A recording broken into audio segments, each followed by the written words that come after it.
Shalom, jumpa lagi dengan saya Yeni Indra di Seruput Kopi Firman Tuhan dengan renungan yang berjudul Sudah di dalam Kristus, mengapa hidup masih berat?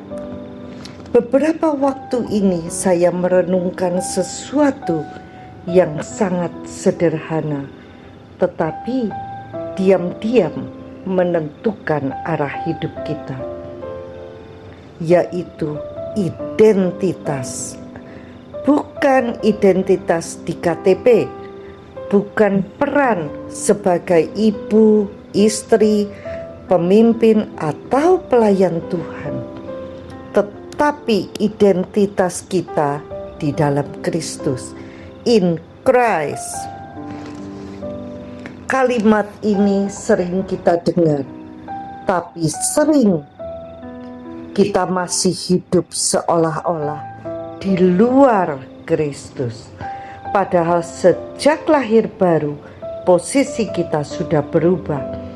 Kita tidak lagi berdiri di luar, berusaha mendekat kepada Tuhan. Kita sudah ditempatkan di dalam Dia. Artinya, bukan lagi hidup untuk mendapatkan penerimaan, tapi hidup dari penerimaan. Bukan lagi berusaha supaya diberkati, tapi hidup dari berkat. Ini seperti pindah sistem kehidupan. Dulu kita hidup dari usaha, ketakutan, pembuktian diri. Sekarang kita hidup dari union, persekutuan dengan Tuhan, kelimpahan, keamanan identitas. Namun seringkali meskipun posisi kita sudah berubah, cara hidup kita belum berubah. Kita masih berpikir seperti dulu, masih merasa harus melakukan sesuatu supaya hasil berubah. Disinilah saya mulai melihat hukum tabur tuai dengan cara yang lebih sehat, bukan sebagai transaksi, tetapi sebagai arah hidup. Saya teringat kisah Warren Buffett. Ia bukan orang yang menjadi kaya karena mengejar uang. Sejak muda ia menabur satu hal, yaitu nilai.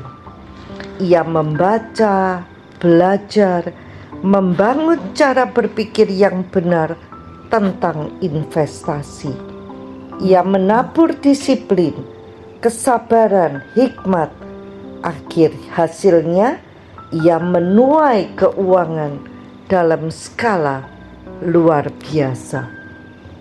Bukan karena ia menabur uang terlebih dahulu dalam jumlah besar, tetapi karena ia menabur kehidupan yang tepat.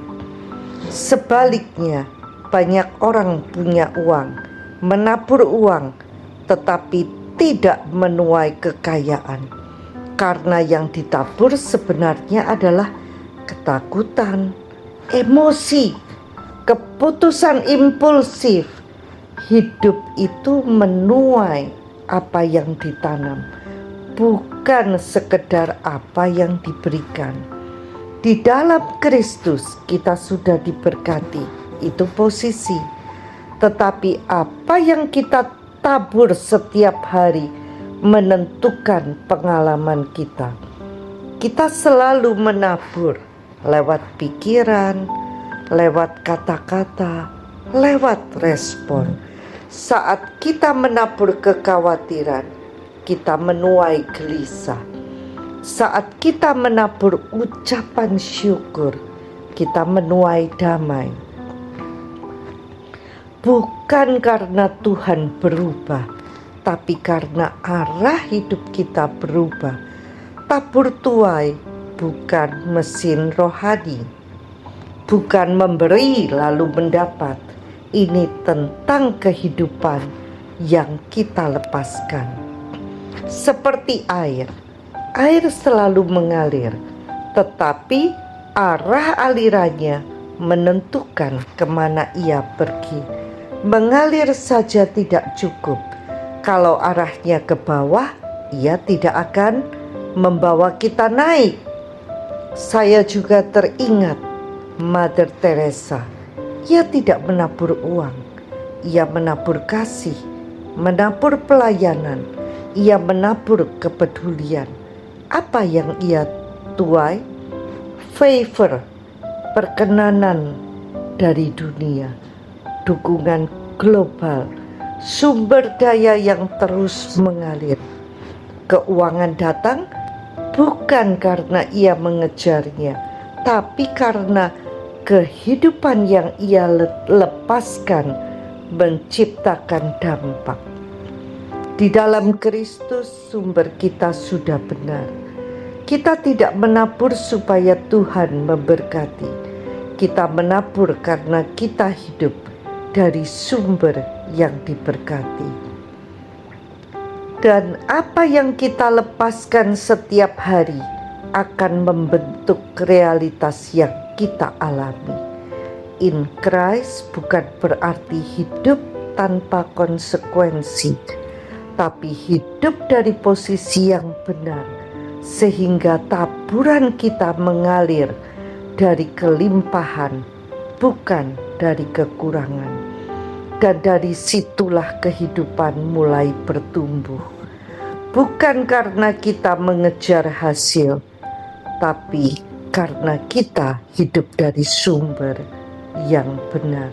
Stephen Covey berkata, taburlah pikiran, tuailah tindakan. Taburlah tindakan, tuailah kebiasaan. Taburlah kebiasaan, tuailah karakter. Taburlah karakter, tuailah masa depan. Quote dari Stephen Covey. Sampai jumpa di episode berikutnya bersama Yeni Indra di Seruput Kopi Firman Tuhan. Tuhan Yesus memberkati.